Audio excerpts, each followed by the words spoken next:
Hello and welcome to Stormwind Castle, temporarily housed in Universal Studios, California.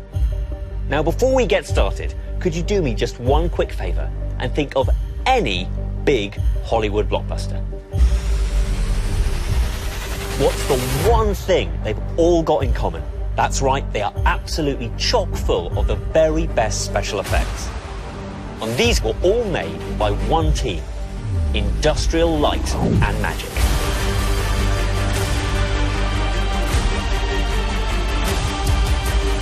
For their latest, Warcraft: The Beginning, they're taking one of the biggest ever massively multiplayer online role-playing games ever, World of Warcraft, and turning it into a movie. They've got to mix real live-action footage, props and all, with entirely CGI motion-captured orcs. Then there's the weapons. The hair, the jewellery, the battles, the magic, and even the hippogriffs. That's right, the hippogriffs. You could say, and I do, that Warcraft: The Beginning is ILM's biggest challenge yet. Shots could take days, they could take weeks, and in many cases they could take months. We'll speak to director Duncan Jones about how he brought World of Warcraft to life in cinemas and how it created those CGI hippogriffs I keep banging on about. You're making me ruin movie magic with these answers. We'll be asking the actors what it's like to work in motion capture suits, or as I like to call them, pajamas. Trying to become that fearsome with those PJs, because honestly they're a little ridiculous. I'm not gonna lie to you. And we'll go on a journey through the history of visual effects with Industrial Light and Magic as they tell us the secrets of how they created Warcraft: The Beginning.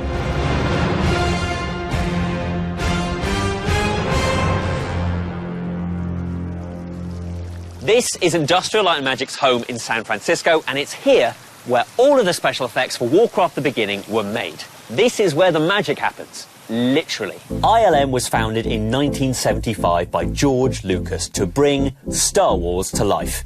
And in the 4 decades since, it's pioneered groundbreaking special effects and created the iconic visuals in so many of your favourite movies. One of the reasons why Warcraft: The Beginning was such an epic undertaking for the team here at ILM was the sheer size and popularity of the game itself. But if you don't know your orcs from your elbow, allow Radio 1's gaming guru, Julia Hardy, to give you a quick rundown of its gaming legacy. Here are my 10 things you need to know about Warcraft. So, number 1.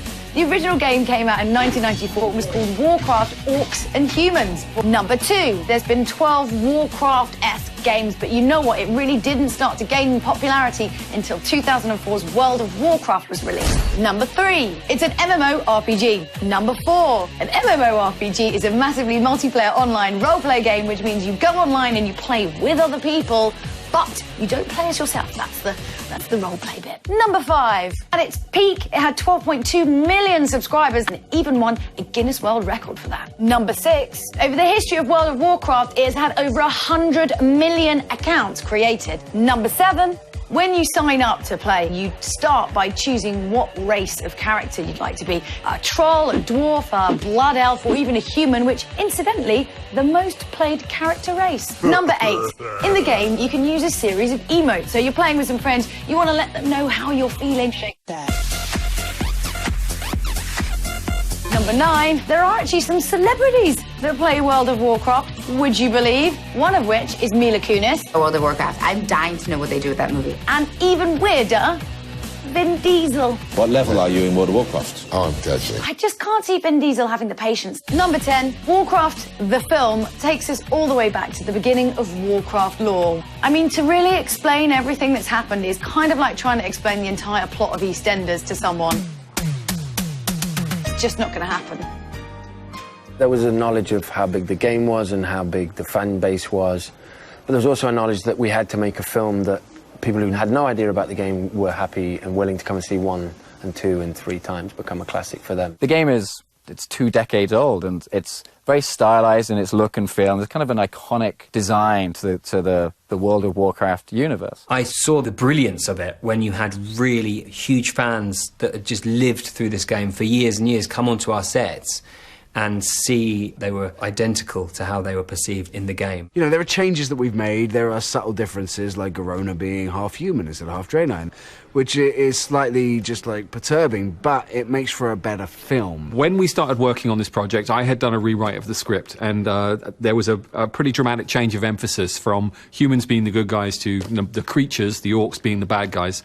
What I wanted to do was to spend a lot more time with the orcs and humanize them. And in order to do that, I was going to have to hold a close-up on an orc. Bill Westenhofer, who was my VFX supervisor, and I talked about only a few companies in the world that can do that kind of work. Obviously Weta, which has wonderful experience doing Gollum and Caesar from the Planet of the Apes movies, and also ILM, who had just come off the back of doing The Incredible Hulk in the first Avengers movie. There's obviously a lot of similarities between the Hulk and, you know, one of our group of hero protagonists, the orcs, in this movie.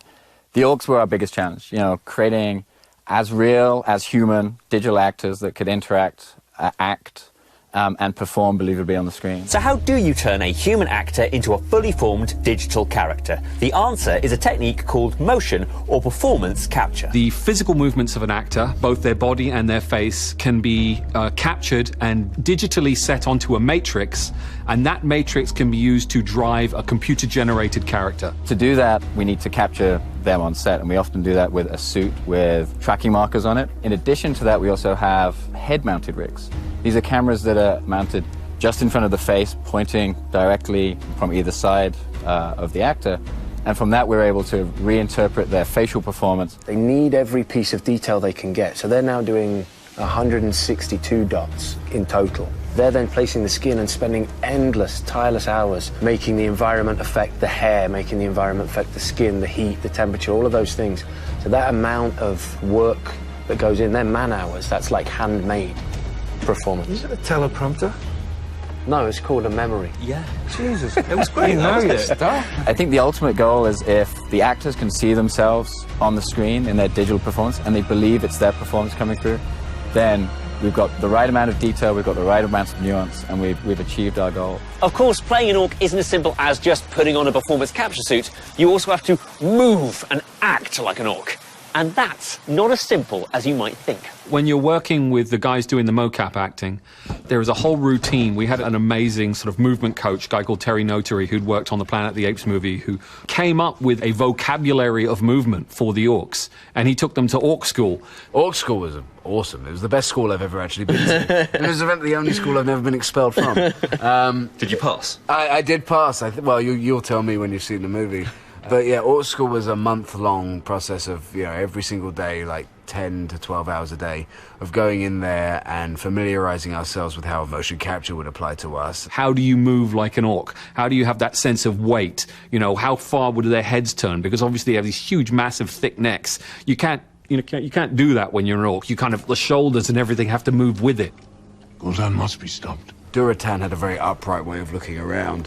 He was a much more intelligent character. He never bowed his head, but Orgrim was always looking out from his brows because he was aggressive and he was angry. We are not powerful enough to defeat Gul'dan. Then you start kind of going back to bases of character and motivation and what the characters are doing. But it all has to be spoken through this new language. But with the humans' help, we could be. It's not just the orcs' facial expressions and schooling that sets Warcraft apart. It's also in their hair. Head hair, facial hair, back hair, the orcs and the massive wolves they ride have got it all, forcing ILM to create a whole new piece of software to untangle this knotty problem. The aptly named Haircraft was designed especially for Warcraft, so it gave us the flexibility to get a lot of different things out of the box, such as braids, hairstyles, eyebrows, costume fur. When I look at a hairstyle, for example, like on Durotans, there are probably several hundred thousands of strands here to make up his hairstyle alone. Never mind the body fur, never mind the costume fur. And they have to move as he moves. Yeah, they have to move as he moves, and that's achieved through simulation, and it really sells the hair as being photoreal. So we have King Magni, and this is a great example of what we can achieve with Haircraft. So you've pressed a button that says That braids. says make a braid. What is it? The boomstick. So we see the pieces here that were later painted by texture painters, but we see as the character progresses more and more pieces of the puzzle coming together. Now we have the later renders, so there's some color variation. We're seeing a lot of flyaways, a lot of strays around the face, a really nice final product. So we see here the close-up on the eyebrows, the eyelashes. This genuinely feels like a level of detail I've not seen before. Yeah, I agree. And do you feel that Warcraft earns this level of detail because it has such a loyal fan base that will care for this? Yeah, I think it's twofold. It's a loyal fan base, but also on our end, really wanting to create a phenomenal work. Yeah. So you've got this 2D file here. How is that put on to the actor's performance? So what you see here is what we call the rest pose. But then the next huge step is animation, some of it via mocap. They are being lit afterwards. Mm-hmm. We need the flesh, we need the muscles, and we need the long hair, the braids to move. So it is at that stage that all these disciplines come into play to get us something that is realistic. And also totally made up. Well, it's CGI, it is totally made up, yes. We've banged on about the orcs enough now. What about the humans and the half-orcs that have to actually fight these hulking brutes in mocap Jim Jams? Trying to become that orc and being that fearsome with those PJs, because honestly they're a little ridiculous. I'm not gonna lie to you. You had to kind of just conceal the laughter and then you just move forward. I was actually acting opposite the actors who were in the mocap suits. There was part of me that thought I was just going to be in a green box having to talk to tennis balls or marks on the wall, but that wasn't the case at all. There's a monitor in the corner which lays over the image that it will become, so you can understand the scale of your character in comparison. Oftentimes when we have an oversized computer-generated character interacting with a real-life actor, there are certain shots where orcs are picking up humans, and so we would often use stand-ins. These foam hands would be 3-4 times the size of a normal human's hand.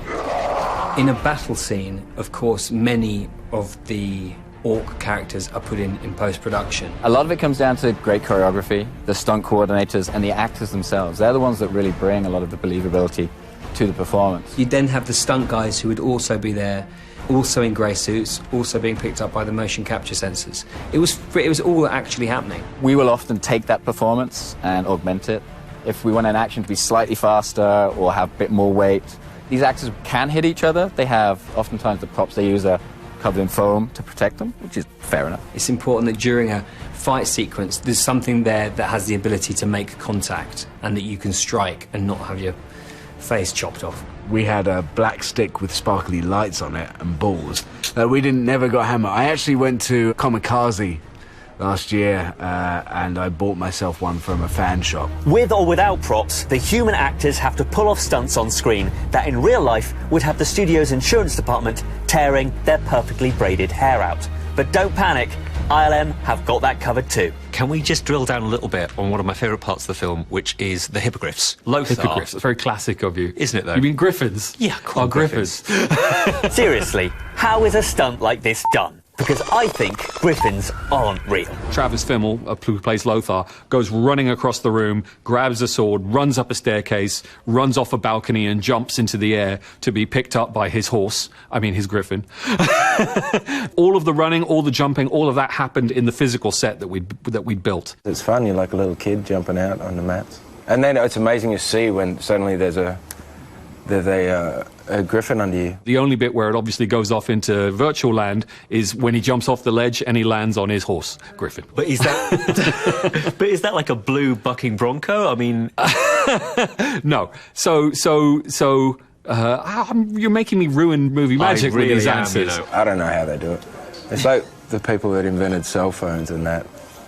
Who knows? I'm just glad there's really smart people out there. It's like Wi-Fi. How does that work? You'll never know. Yeah, isn't that just like magic? For us to carry that action through and have, Lothar in the movie jump off the ledge, fall down 70 feet and get swept up by his griffin, we had to create a digital stunt Travis. So he leapt about basically like a 30-foot bungee jump. Halfway through that jump, we take away the photoreal aspect and turn it into what is called a virtual stuntman, and that's what lands on the horse. Wow. Griffin. Okay.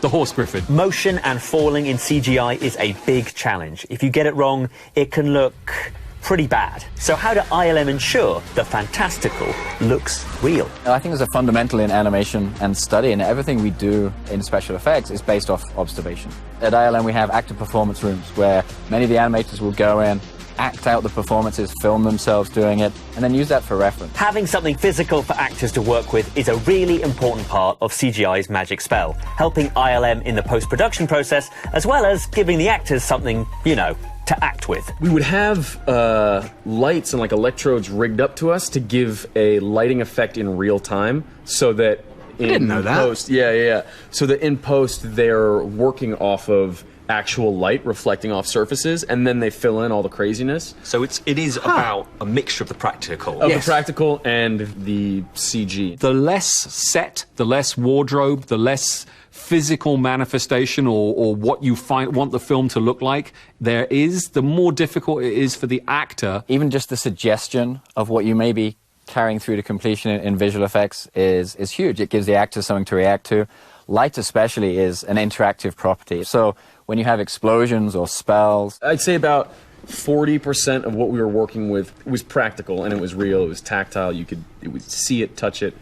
And then the other 60, it's, you're taking a leap of faith. I would find it very, very challenging to not have those accessories. The accessories. Yeah, I'm a girl, I need accessories, what can I tell you? ILM's work on Warcraft shows what can be done when you mix brand new technology with tried and true old school techniques. The company has been pushing boundaries since they first started over 40 years ago, a pioneering spirit exemplified by its founder. George Lucas was a huge innovator throughout the history of visual effects, motion control cameras, utilizing those as an integrated part of the work we do. He pushed for digital editing. Star Wars Episode 1 was one of the first movies to be shot entirely digitally. ILM have got the technology that they figured out so well when solid things collide. 2 helicopters crashing, Iron Man smashing another car. They've got it to the point now where the information is fed into the computer of their trajectory. They collide, and then the computer figures out what would occur to the solid masses afterwards. So they've got it to that level. That's ILM's abilities. The iMocap system that ILM developed was a huge milestone in being able to capture performance on set with the actors. Pirates of the Caribbean was the first to fully utilize that system. With all these advances, when you can do things like this, are there any limits left when it comes to blockbuster filmmaking? I don't think there was ever a limitation on as far as technology, as far as what we were able to achieve. Now there's a thing to say. Well, it's true. I think James Cameron would have probably said the same thing when he did Avatar. The limitation is more about time and money. The things that are the hardest to do, for me, is digital humans. Amazing groundwork has been done in those areas on projects, but I still think there's a ways to go before you can put a digital human character side by side on the screen for a whole movie and have no one question the origin of that performance. Well, let's fast forward to the increasingly possible world where Dominic Cooper, actor, gets scanned and you can be created through the magic of CGI and ILM, and they could make a you. Does that world excite you or scare you? How does it feel? I don't know whether that's terrifying or great. I can't really work it out. It probably won't fit together. You'll have this kind of old, angry attitude. It looks more youthful. It might not, but I hear people are doing it, paying to get themselves scanned so that they can play parts in the future that they will not be able to play. Is that the frontier right now for CGI? How close are we to that? To having a Final Fantasy that looks real? Well, yeah, to have humans in a movie like Final Fantasy that's entirely created with, quote-unquote, real humans. I believe we're on the cusp. I mean, it's going to happen. I mean, it is going to happen. There's... Yeah, I think it probably is more terrifying than it is exciting, though. Movies have done it in interpretive ways, but I feel we're on the cusp of seeing fully digital characters that you wouldn't know are digital on the big screen. That's kind of awesome and a bit scary at the same time. I think it'll be a couple of years, but you might not know. It's a scary and amazing world where the limits of a director's imagination are the limits of what can be seen on screen. And with photorealistic humans just around the corner, we are standing on the edge of CGI, looking as good as, well, this.